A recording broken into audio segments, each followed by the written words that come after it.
El pacto. Y el Señor me librará de toda obra mala y me preservará para su reino celestial. A Él sea la gloria por los siglos de los siglos. Amén. Segunda de Timoteo, capítulo 4, versículo 18. No hay que temer. Cuando se tiene un compromiso con Dios, hay protección y libramiento. Pueden hacer lo que sea. No existe envidia, mal de ojo, no existe nada que pueda perjudicar a aquel que hizo un pacto con Dios. No importa cuál obra maligna sea hecha. Aquel que tiene un pacto con Dios tiene la protección, un cuerpo cerrado. Será libre del mal en este mundo e incluso tiene la promesa de la salvación eterna. Pero, ¿cómo hacer ese pacto? ¿Cómo mantenerse en él? La respuesta es sacrificio. No un sacrificio de animales, no un sacrificio que no cueste nada.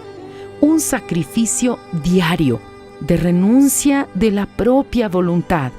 Entrega completa de vida día tras día, negarse a sí mismo, cargar la cruz.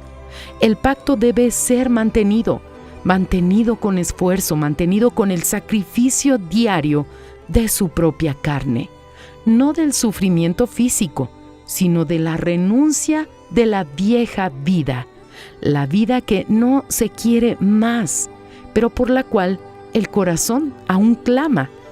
No hay otra salida. No existe omelette sin cascar los huevos. No existe la salvación sin una fe sacrificial. No existe un pacto sin un sacrificio de las partes del Creador y de la criatura.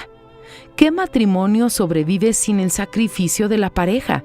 ¿Qué alianza sobrevive sin el sacrificio de los involucrados? ¿Quién puede tomar del cáliz de la nueva alianza de la sangre de Jesús sin el sacrificio personal?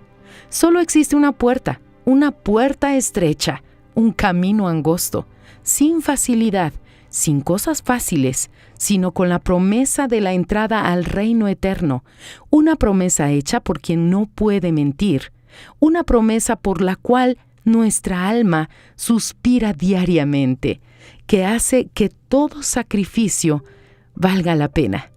No importa qué obra maligna fue hecha, aquel que tiene un pacto con Dios tiene la protección. Fragmento del libro El pan nuestro para 365 días del obispo Edir Macedo.